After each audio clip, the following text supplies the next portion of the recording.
Hello students, आज हम आगे अपना कंटिन्यू करते हैं। अपना नेक्स्ट जो हम केमिकल काइनेटिक्स हमने स्टार्ट किया था। ओके, ठीक है। तो देखो, मैंने आपको रेट ऑफ रिएक्शन के बारे में बता दिया था। अब उसके बाद थोड़ा सा न्यूमेरिकल पार्ट डिस्कस कर लेते हैं और आगे हम एवरेज रेट और इंस्टेंटेनियस रेट के बारे में देख लेते हैं। ठीक है। तो देखिए, आपकी बॉर्न हेबर प्रोसेस सबसे पहले क्या होती है। बॉर्न हेबर प्रोसेस आपकी क्या होती है? अमोनिया की फॉर्मेशन वाली रिएक्शन। अमोनिया की जो फॉर्मेशन वाली रिएक्शन होती है ना, by from the nitrogen and the hydrogen, उसको क्या बोलते हैं? बॉर्न हेबर प्रोसेस बोला जाता है। तो देखो, हमारे पास ये है H2+N2, उससे अमोनिया बन रहा है। पहले इस रिएक्शन को बैलेंस किया गया। हाइड्रोजन के आगे कोफिशिएंट क्या लगा? 3, और अमोनिया के कोफिशिएंट क्या लगा? 2 हमारा लगा। तो सबसे पहले रेट ऑफ रिएक्शन मैंने आपको लिखना सिखाया था। रेट ऑफ रिएक्शन हमारा क्या होता है कि रिएक्टेंट की जो कंसंट्रेशन होता है वो डिक्रीज होना पर यूनिट टाइम, और प्रोडक्ट की कंसंट्रेशन क्या होती है? पर यूनिट टाइम इंक्रीज होती है। रिएक्टेंट की क्या होती है? डिक्रीज, और प्रोडक्ट की क्या होती है? इंक्रीज होती है। तो लिखो, रेट ऑफ रिएक्शन क्या हो गया? इक्वल्स टू, देखो, minus del N2 by del T, ये हो जाएगा। इसके लिए हाइड्रोजन के लिए आगे कोफिशिएंट क्या है? 3, तो क्या लगेगा? 3। देखो, माइनस साइन किसके लिए लगाते थे हम? रिएक्टेंट के लिए लगाते थे। अगर रिएक्टेंट तो क्या लगाना है? माइनस लगाना है। यहाँ पे del N2 by del T, यहाँ पर आपने क्या लगाना है? कोफिशिएंट 3 लगाना है। तो del H2 by del T equals to, अब अमोनिया की फॉर्मेशन हो रही है तो 1/2 del NH3 by del T, ये अमोनिया के लिए हो गया। इतनी बात हमने कर ली। अब देखो, यहाँ पे रिएक्टेंट जो है, जब रिएक्टेंट से प्रोडक्ट बन रहा है, इसका मतलब रिएक्टेंट जो है वो डिसअपियर हो रहा है और प्रोडक्ट क्या हो रहा है? अपीयर हो रहा है ना। तो हमेशा रिएक्टेंट के डिसअपियरेंस की बात होती है और प्रोडक्ट के अपीयरेंस की या फॉर्मेशन की बात होती है। रिएक्टेंट के बोलो डिसअपियरेंस की बात होती है और प्रोडक्ट की अपीयरेंस या फॉर्मेशन की बात होती है। ठीक है।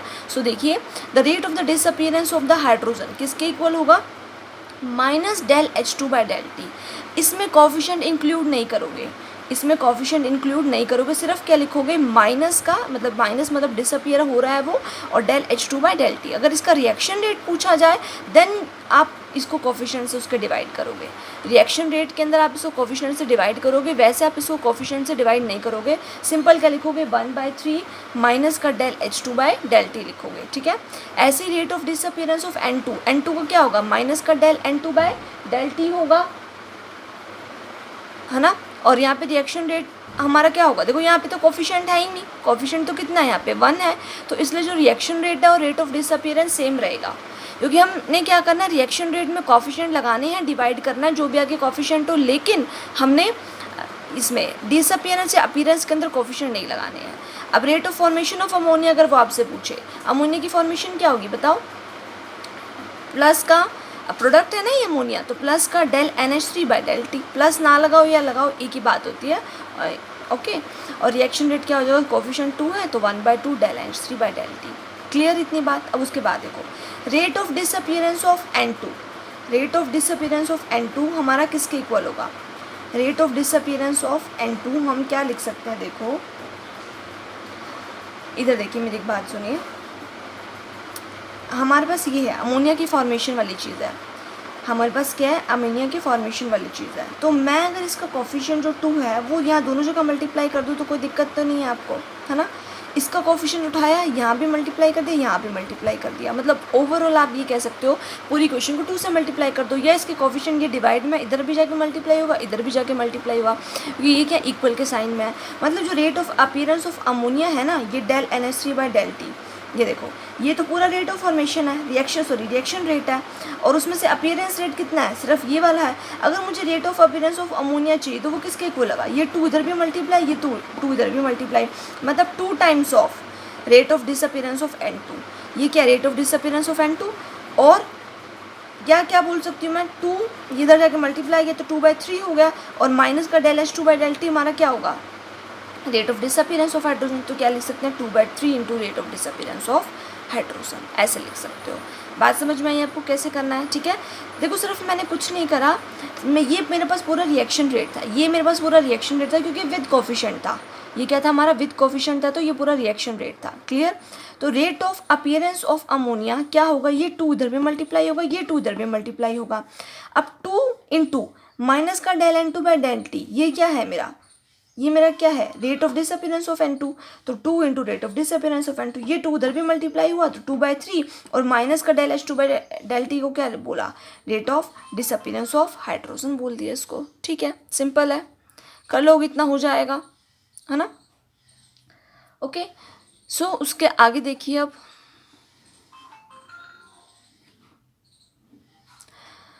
Rate of the reaction is equal to the rate of disappearance और the rate of formation of a substance divided by its stoichiometric coefficient. मतलब रेट जो होगा आपका, रिएक्शन जो रेट होगा वो किसके इक्वल होगा, उसके रेट ऑफ फॉर्मेशन या आपका डिसअपियरेंस के इक्वल होगा। और किससे डिवाइड करोगे उसको, इसके कोफिशिएंट से डिवाइड करोगे। यही बात है। ये रिएक्शन रेट मैंने क्या लिखा है, 1/2 del NH3/del T लिखा है ना। और del NH3/del T क्या है, rate of formation of ammonia है। ये हमारा क्या है, rate of formation of ammonia.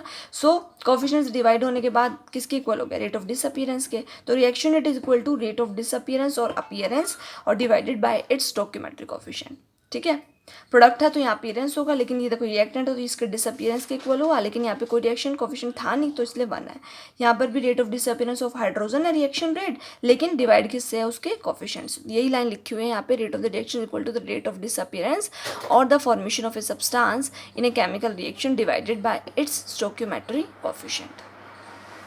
अब एक क्वेश्चन सॉल्व कर लेते हैं हम। देखिए आगे, for the reaction 2A4B plus C in the gaseous phase, the concentration of the B is found to be decreased to 5 × 10⁻³ mole per liter in 10 seconds. Calculate the rate of the reaction and of A. Rate आपको निकालना है, A का rate निकालना है। ठीक है, rate of reaction निकालना है और रेट ऑफ A निकालना है। तो कैसे करेंगे इसके बाद, इसमें पहले सबसे पहले रिएक्शन देखो, ये रिएक्शन फॉरवर्ड भी जा रही है, रिएक्शन बैकवर्ड भी जा रही है। So it is a reversible reaction. Reaction कहाँ जा रही है, फॉरवर्ड जा रही है, एज वेल एज कहाँ जा रही है, बैकवर्ड जा रही है। So it is a reversible reaction. अब दूसरी बात सुनिए आप, अगर फॉरवर्ड जा रही है तो ये रिएक्टेंट है, ये प्रोडक्ट है ना। देखो एक बार, ये रिएक्शन है हमारी 2A से क्या जा रही है, 4B + C जा रही है। अगर ये रिएक्शन फॉरवर्ड जाएगी तो हमारे पास ये बनेगा।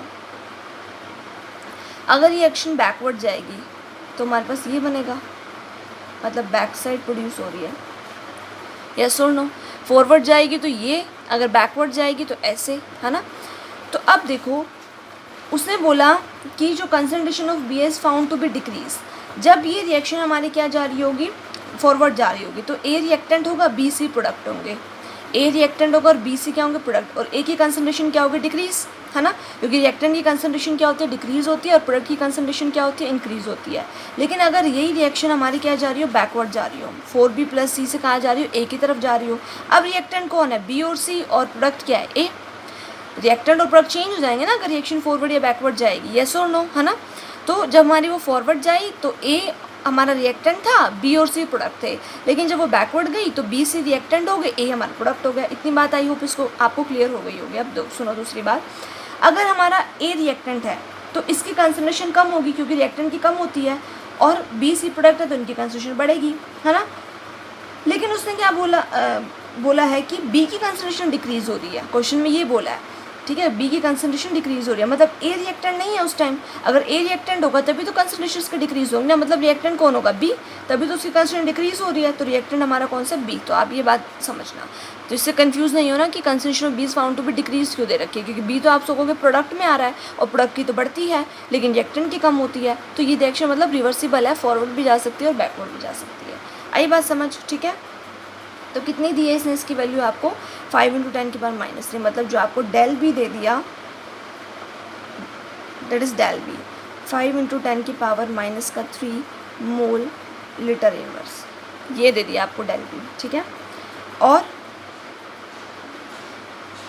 Del T, what is your del T, del T is found to be decrease in 10 second. So del T is your 10 second. ठीक है, तो रेट क्या निकालना है, रेट ऑफ बी, हमारे पहले रेट ऑफ बी निकालो कितना होगा। रेट ऑफ बी कितना होगा, del B by del T, ये रेट आ जाएगा, मतलब 5 × 10⁻³ बाई 10 कितना हो गया, 5 × 10⁻⁴। कंसंट्रेशन ये मोल पर लीटर थी, इसकी और मोल पर लीटर थी, इसकी सेकेंड थी, तो बनी मोल लीटर इनवर्स सेकेंड इनवर्स। इतनी बात क्लियर। अब उसके बाद देखो, इस इक्वेशन को आप लिख सकते हो, कैसे लिख सकते हो बताओ।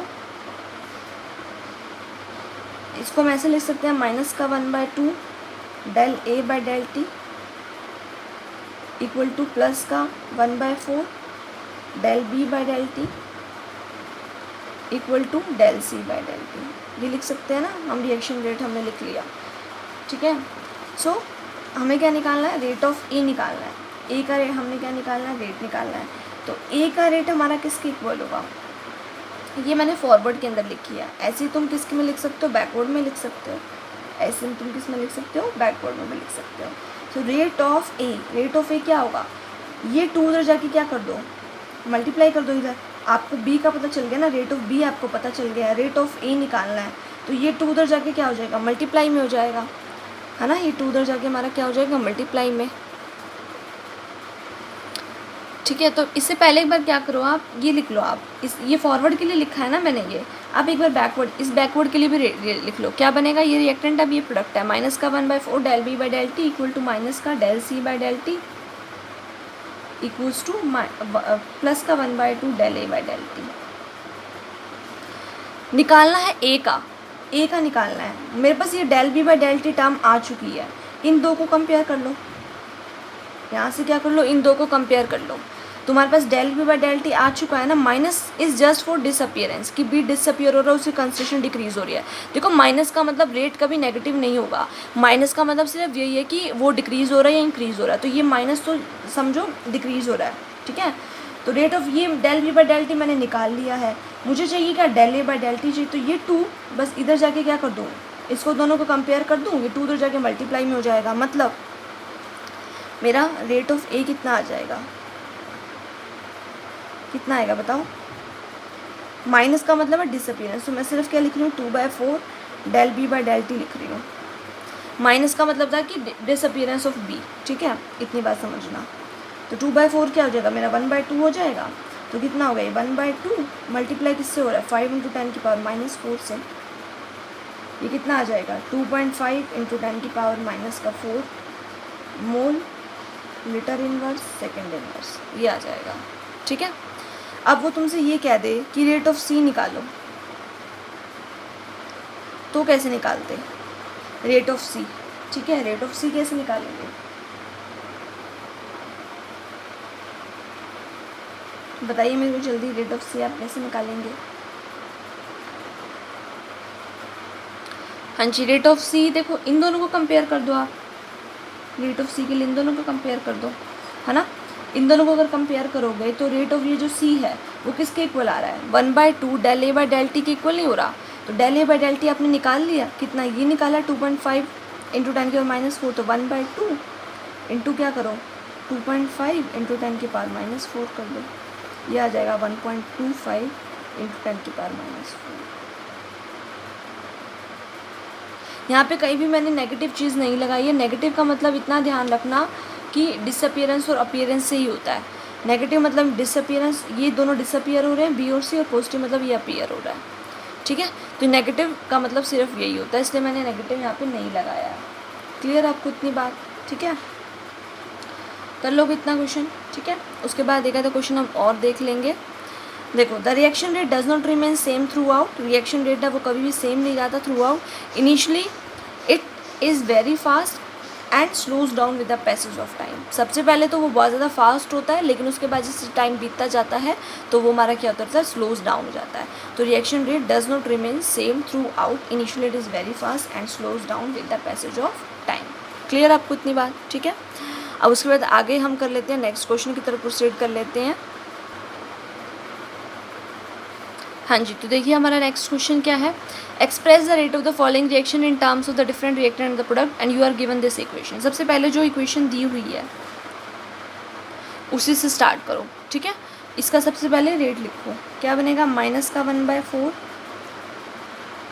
Del of NH3 by del T equal to minus का 1/5 del of O2 by del T equal to, बताओ क्या लिखोगे, इक्वल टू प्लस का 1/4 del of NO by del T equal to plus का 1/6 del of H2O by del T. ये हो गया। अब क्वेश्चन में देखो क्या दिया हुआ है, rate of formation of NO दिया हुआ है, rate of formation of NO दिया हुआ है तुम्हें। इसका मतलब क्या है कि rate of formation of NO लिख लो, क्या है इसका, यहाँ जो चीज़ दी हुई है वो चीज़ लिख लो पहले एक बार, रेट ऑफ फॉर्मेशन ऑफ दिया हुआ है तुम्हें, NO दिया हुआ है 3.6 × 10 की पावर -3 मोल लीटर इनवर्स सेकेंड इनवर्स। निकालना क्या, फर्स्ट बार देखो rate of disappearance of ammonia निकालना है, ठीक है। तो जो दिया हुआ है और जो निकालना उनको कंपेयर करो, ठीक है। जो दिया हुआ है ना और जो निकालना उनको कंपेयर करना सीखो। तो दिया तुम्हें क्या हुआ है, दिया तुम्हें क्या हुआ है NO का, और निकालना किसका, अमोनिया का। मतलब कंपेयर करो इस फर्स्ट टू थर्ड वाली को, उठाओ फर्स्ट टू थर्ड वाली को और कंपेयर करो, ठीक है। इसको जब कंपेयर करोगे तो क्या आएगा यहाँ से, देखो एक बार, 1/4 del of NH3 by del T equal to 1/4 del of NO by del T, ठीक है। देखो माइनस साइन मैंने नहीं लगाया, माइनस का मतलब है सिर्फ डिसअपीयरेंस, डिसअपीयरेंस निकालना है तो माइनस का डिसअपीयरेंस मतलब है ये 4 से 4 जाएगा। इसका मतलब जो rate of formation of rate of disappearance of ammonia है वो रेट ऑफ फॉर्मेशन ऑफ किसके इक्वल है, इसके माइनस लगा लो चलो आप, लेकिन माइनस का मतलब समझ जाना कि डिसअपीयरेंस है, रेट में नहीं आएगा वो चीज़ कभी भी। यहाँ से तुम्हें क्या चीज़ क्लियर हुई कि minus of del NH3 by del T किसके इक्वल आ गया, plus del NO by del T। तो लिख लो इसका क्या मीनिंग है कि रेट ऑफ डिसअपीयरेंस, माइनस मतलब डिसअपीयरेंस ऑफ अमोनिया किसके इक्वल है, रेट ऑफ, यहाँ प्लस है, यहाँ प्लस था ना, प्लस का 1/4 था, मतलब rate of formation of NO, और ये तुम्हें गिवन है, कितना गिवन है, इतना। इसका मतलब जो rate of disappearance of ammonia है क्या वो यही नहीं आ जाएगा जितना rate of formation of NO था, यही आ जाएगा, है ना। सेकंड पार्ट में क्या निकालना है, फॉर्मेशन ऑफ वाटर निकालना है, वाटर की फॉर्मेशन निकालना है, NO दिया तो मतलब इन दोनों को कंपेयर कर लो, है ना। जो दिया हो और जो निकालना उन दोनों को कंपेयर कर लिया करो। तो कंपेयर करो सेकंड पार्ट के लिए, प्लस का 1/4 del of NO by del T equal to plus का 1/6 del of water by del T। निकालना क्या है, क्या निकालना है, फॉर्मेशन ऑफ वाटर निकालना है ना, मतलब ये 6 कोफिशिएंट इधर ले जाओ, 6 कोफिशिएंट इधर ले जाओगे तो क्या बनेगा, 6/4 del of NO by del T, ये किसके इक्वल आ जाएगा, del of water by del T जो तुम्हें निकालना है ना। Del NO by del T कितना दिया है, 3.6 10 की पावर माइनस, पुट कर दो 6/4 इंटू 3.6 10 की पावर माइनस का 3 equal to del of water by del T। इसको सॉल्व करो कितना आएगा ये, इसको सॉल्व करोगे तो ये आएगा नियर अबाउट आपका आएगा ये 5.4 आ जाएगा, ये 10 की पावर माइनस का 3, ठीक है, equal to del of water by del T। अब del of water by del T क्या है, rate of formation of water, rate of formation of water कितना आ गया 5.4 10 की पावर माइनस 3, यूनिट लगा दो मोल लीटर इनवर्स सेकेंड इनवर्स, ये आ गया तुम्हारा। क्लियर है। तो ऐसे आपको और न्यूमेरिकल प्रैक्टिस आउट करने हैं इसके, ठीक है। तो आपकी बुक में बहुत सारे न्यूमेरिकल है, इसी बेसिस पे आपको वो प्रैक्टिस करने हैं। इतनी बात क्लियर है आपको, आगे चलें इससे, ठीक है। अब उसके बाद थोड़ा सा नेक्स्ट देख लेते हैं थ्योरी वाला पार्ट हम, instantaneous rate versus average rate, instantaneous versus average. सबसे पहले देखते हैं what is your average rate. Average का मतलब क्या होता है, देखो आपने क्या करा, 3-4 हमने क्या करी निकाली, सपोज करो रीडिंग्स निकालते हो, जैसे आप एक्सपेरिमेंट करते हो तो 3-4 रीडिंग्स निकालते हो, बाद में उनका क्या निकाल लेते हो, मीन निकाल लेते हो, एवरेज निकाल लेते हो बाद में उनका, है ना। तो अब वहाँ पे क्या करते हो, मतलब टोटल जितना भी होता है उसको डिवाइड कर देते हो, जितनी आपकी आती हैं वैल्यूज़ रीडिंग के, आप जितनी निकाली हैं उससे डिवाइड कर देते हो ना, टोटल जो भी रीडिंग है वो सबको ऐड करके टोटल नंबर जितना भी होता है उससे डिवाइड कर देते हो। ऐसे यहाँ पे एवरेज रेट का मतलब क्या है कि total concentration change divided by the total time taken by the reaction. Concentration change जितना भी हो रहा है उसको डिवाइड कर दिया जाए by the time taken by the reaction, that is your average rate, ठीक है। तो देखो क्या है, ये हमने ग्राफ प्लॉट कर रखा है किसके बीच में, कंसंट्रेशन वर्सेस टाइम के बीच में। सबसे पहले तो ये बताओ कि ये ग्राफ किसके लिए है, रिएक्टेंट के लिए, प्रोडक्ट के लिए है, ये ग्राफ है किसके लिए, this graph is for reactant. आपको कैसे पता चला ये ग्राफ रिएक्टेंट के लिए, बिकॉज इट इज़ डिक्रीजिंग। अगर ये ग्राफ ऐसा होता, यूँ जा रहा होता ऊपर की तरफ, तो वो प्रोडक्ट के लिए होता। मैं बार बार रिपीट कर रही हूँ कि रिएक्टेंट हमेशा डिक्रीज़ करेगा, प्रोडक्ट हमेशा इंक्रीज़ करेगा, क्योंकि जब भी आपकी रिएक्टेंट से प्रोडक्ट बनेगा, रिएक्टेंट से R से P, रिएक्टेंट से प्रोडक्ट बनेगा, तो रिएक्टेंट कम होगा तभी तो प्रोडक्ट बनेगा ना, मतलब रिएक्टेंट की कंसंट्रेशन कम होगी तभी हमारे प्रोडक्ट की फॉर्मेशन होगी, ठीक है। सो अब यहाँ पर हमारे ग्राफ रिएक्टेंट के लिए, बिकॉज इट इज़ डिक्रीजिंग, ये देखो डिक्रीज होता हुआ ग्राफ है। अगर ये ऐसा ग्राफ होता यूँ ऐसे ऊपर की तरफ अगर ये होता तो इंक्रीज़ करता हुआ था, मतलब वो प्रोडक्ट का होता, but it is of reactant. So एक पर्टिकुलर टाइम T1 के ऊपर, एक पर्टिकुलर टाइम T1 के ऊपर आपने कंसिडरेशन देखी x1 है, एक पर्टिकुलर टाइम T1 के ऊपर आपने कंसिडरेशन देखी क्या है, x1 है, ठीक है। फिर उसके बाद टाइम थोड़ा सा बीता, आपने क्या करा, एक टाइम T2 और ले लिया, टाइम T2 के ऊपर आपने कंसिडरेशन देखी x2। तो एवरेज रेट आपको क्या होगा, change in the concentration divided by time taken, change in the concentration by time taken, that is your average rate, ठीक है। Change in the concentration by your time taken. x1 आपका क्या था, initial concentration, क्योंकि T1 time के ऊपर ये हमारी x1 इनिशियल कंसंट्रेशन थी। x2 आपकी क्या है, T2 टाइम के ऊपर कंसंट्रेशन, मतलब ये फाइनल है। x2 आपकी क्या है, T2 टाइम के ऊपर कंसंट्रेशन, मतलब ये क्या है, फाइनल। तो इनिशियल माइनस सॉरी आप क्या करते हैं, एवरेज रेट क्या करेंगे, फाइनल माइनस इनिशियल करेंगे, तो मतलब x2 minus x1 by T2 minus T1 ये करोगे, x2 minus x1 by T2 minus T1 ये करोगे ना। एवरेज रेट यही होगा, जो change in the molar concentration by change in the time, है ना। अब देखो ये x1 इनिशियल कंसंट्रेशन थी, मैं आपको लिख देती हूँ, डेट इज़ इनिशियल और डेट इज़ योर फाइनल, ये आपकी फाइनल है। कौन ज़्यादा है, इनिशियल फाइनल है या इनिशियल ज़्यादा है या फाइनल ज़्यादा है, x1 बड़ा है x2 बड़ा है, आपको दिख ही रही ग्राफ ऊपर की तरफ जा रहा है, मतलब x1 ज़्यादा है और x2 जो फाइनल है वो कम है। इसका मतलब जो x2 माइनस x1 करोगे, x1 ज़्यादा है ना, x2 कम है, मतलब छोटे में से बड़ा जाएगा, मतलब आगे क्या आएगा, नेगेटिव आएगा, आगे क्या आएगा आपका, नेगेटिव आएगा, ठीक है। लेकिन अगर यही ग्राफ कैसे हो, प्रोडक्ट के लिए हो, अगर यही ग्राफ तुम्हारा कैसे हो, प्रोडक्ट के लिए हो, तो उस केस में क्या होगा, अगर यही ग्राफ हमारा प्रोडक्ट के लिए हो तो देखो उस केस में हम क्या कर सकते हैं, वेट, हाँ जी देखिए, अगर मैं प्रोडक्ट के लिए ग्राफ बनाऊँ, प्रोडक्ट के लिए ग्राफ कैसा आएगा, यूँ ऐसा ग्राफ आएगा प्रोडक्ट के लिए, क्योंकि प्रोडक्ट की बढ़ती है। रिएक्टेंट के लिए आपने देखा कि ऐसा ग्राफ आ रहा है, ये ऐसा ग्राफ रिएक्टेंट के लिए आ रहा है, क्योंकि रिएक्टेंट की क्या होती है, डिक्रीज, प्रोडक्ट की क्या होती है, increase for a reaction R to P, reactant से जो प्रोडक्ट बन रहा होगा, ठीक है। सो देखो T1 टाइम के ऊपर ये कंसंट्रेशन हो जाएगी, सॉरी ये थोड़ा यहाँ आएगा, T1 टाइम है तो कंसंट्रेशन ये हो जाएगी x1, ये क्या इनिशियल, अब जब टाइम T2 हो गया तो कंसंट्रेशन क्या हो जाएगी, ये हो जाएगी x2, ये होगी तुम्हारी फाइनल।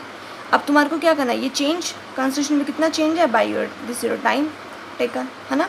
तो एवरेज रेट तुम्हारा क्या होगा, एवरेज रेट क्या होगा, फाइनल माइनस इनिशियल, अब फाइनल x2 है, इनिशियल क्या है x1 by time T2 minus T1। अब x2 तो बड़ा ही है, x2 तो बड़ा ही है, मतलब x2 माइनस x1 अब क्या आएगा, पॉजिटिव नहीं आएगा।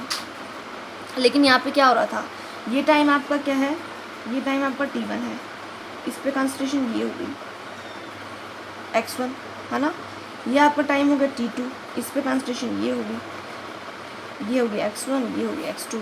अब ये T1 टाइम था ना, ये T2 टाइम था, तो T1 के ऊपर देखो ये अब तुम्हारी क्या है, इनिशियल, ये T2 टाइम पे है तो ये तुम्हारी क्या है, फाइनल।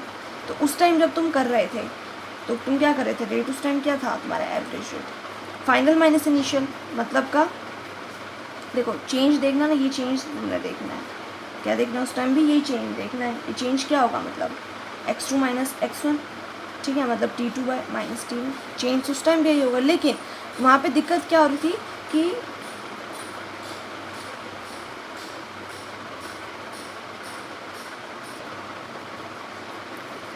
हाँ जी, तो ये फाइनल माइनस इनिशियल होता है ना, सॉरी फाइनल माइनस इनिशियल करते हैं ना, तो यहाँ पे x1 माइनस x2 आएगा, थोड़ी मैंने बाय मिस्टेक कर दिया, x1 माइनस x2 आएगा, ठीक है।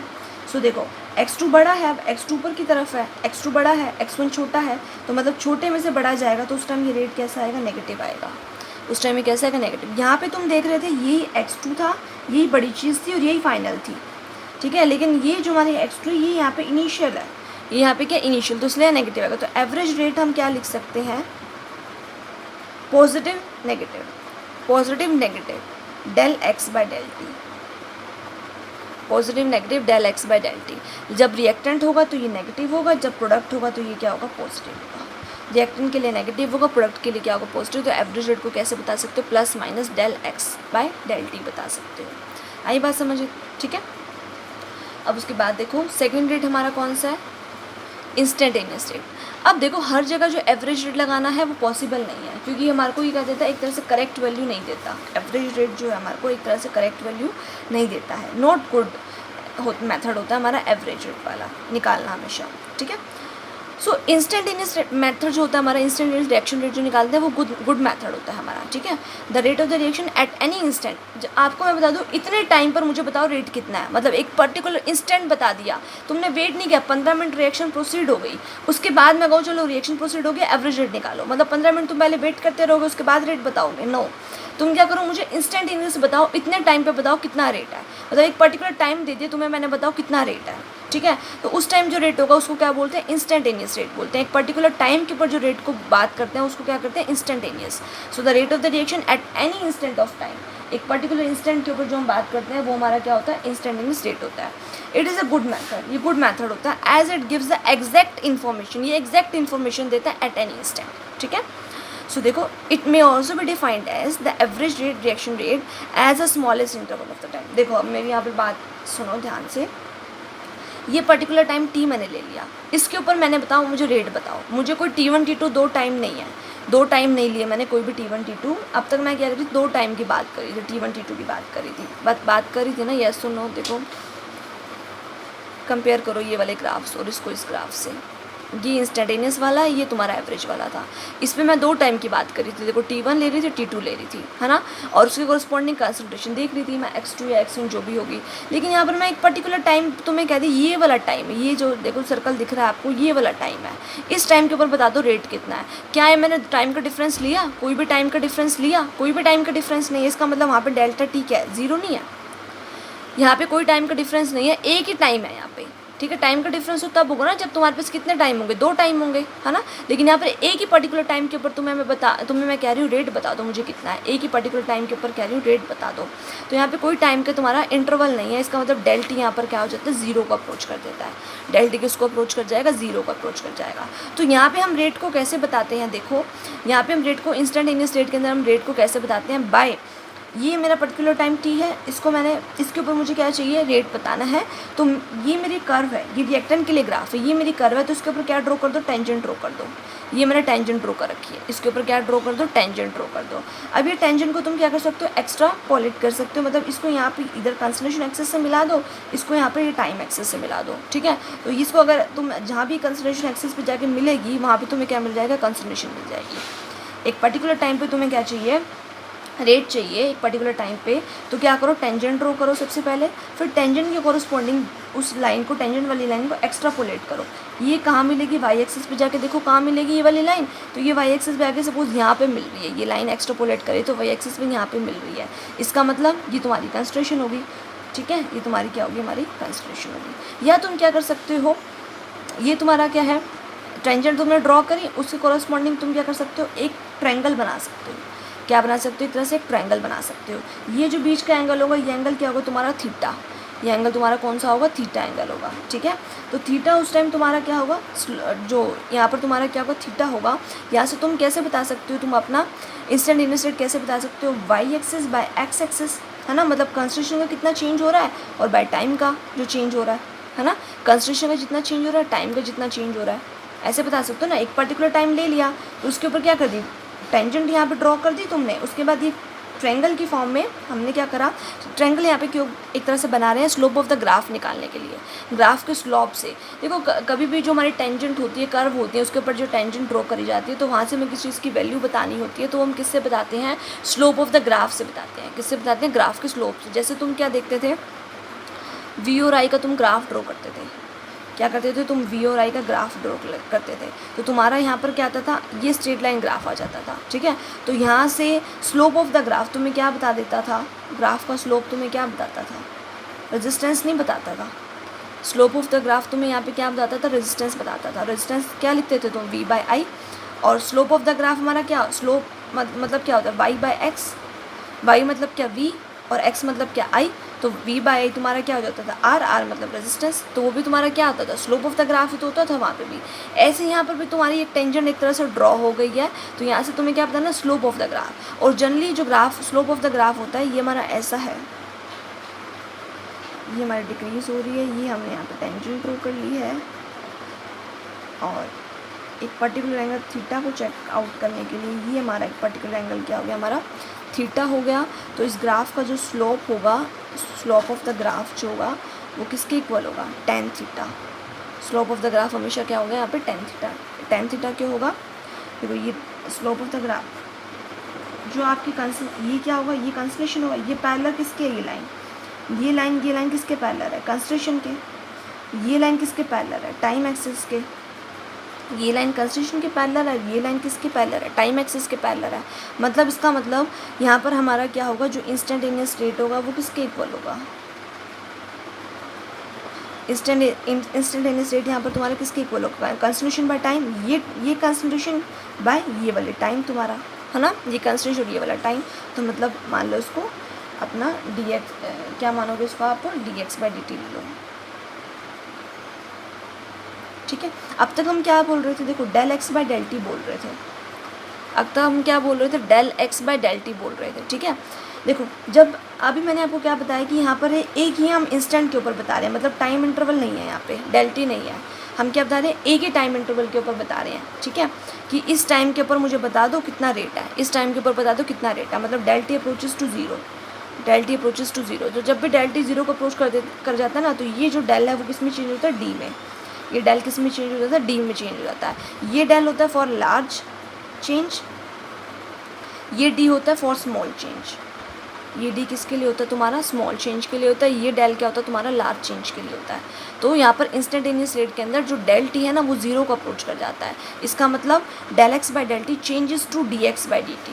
Del X by del T किस में चेंज हो जाता है, D X by D T के अंदर चेंज हो जाता है। ठीक है, सो हमारा ये क्या हो गया, D X by D T हो गया। मतलब डी एक्स मतलब वाई एक्सिस कंसंट्रेशन, और डी टी मतलब क्या, तुम्हारा x axis concentration by time के इक्वल हो जाएगा। ठीक है, तो इसको कंसंट्रेशन बाय टाइम या दूसरा स्लोप ऑफ द ग्राफ क्या होता है, हमारा टेन थीटा होता है। मतलब अगर तुम्हें ये एंगल पता चल जाए तो एंगल की वैल्यू यहाँ पुट करो, टेन उसका निकाल लो। सपोज एंगल 30 डिग्री है तो 10-30 डिग्री निकाल लो, जितना भी होगा वो तुम्हारा क्या आ जाएगा, स्लोप ऑफ द ग्राफ आ जाएगा। ठीक है, स्लोप ऑफ द ग्राफ को मैं क्या बोल रही हूँ, टेन थीटा क्यों बोल रही हूँ स्लोप ऑफ द ग्राफ को। दूसरी चीज़ देखो क्यों बोल रही हूँ, क्योंकि हमारा ये क्या इंस्टेंटेनियस रेट मैंने आपको बताया किसके इक्वल हो जाता है, D X by D T के इक्वल हो जाता है। D X by D T, और डी एक्स कहाँ है, वाई एक्सिस वाली, और डी टी कहाँ है, एक्स एक्सिस वाली। मतलब ये सपोज करो क्या है, y2, ये क्या है y1, और ये तुम्हारा t1 t2 मान लो। तो क्या बनेगा, y2 minus y1 by t2 minus t1 बन जाएगा।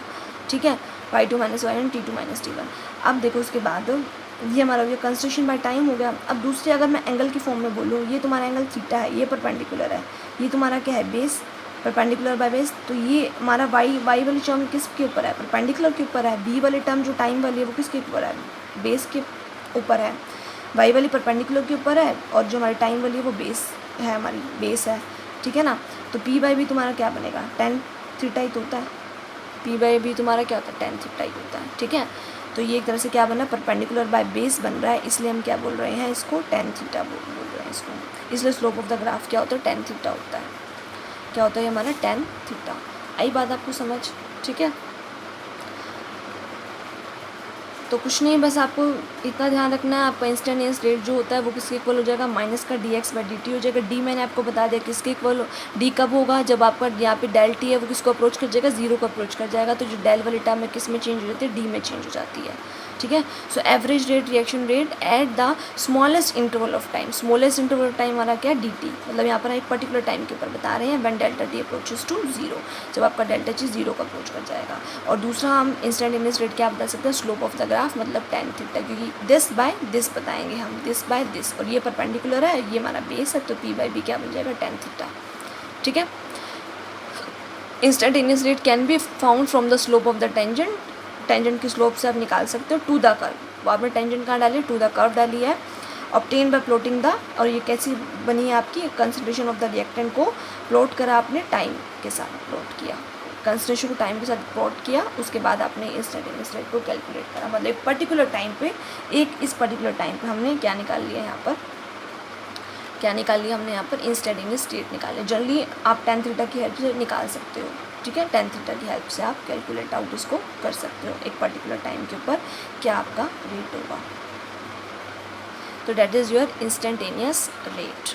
तो आज हमने इतना पार्ट कर लिया, एवरेज, इंस्टेंटेनियस, न्यूमेरिकल पार्ट कर लिया। तो आप इसको अच्छे से देखिए और दोबारा कुछ नहीं समझ में आया तो पॉज करके दोबारा से आप इसको देख सकते हैं, ठीक है। तो इसके बाद हम अपनी नेक्स्ट वाली वीडियो में अपना डिस्कस करेंगे नेक्स्ट वाला टॉपिक। क्लियर आपको, ठीक है। चैनल को सब्सक्राइब नहीं किया तो प्लीज़ सब्सक्राइब कर लें, so that you will get the notification by yourself whenever a new video is uploaded. Clear, ठीक है। Okay, thank you all.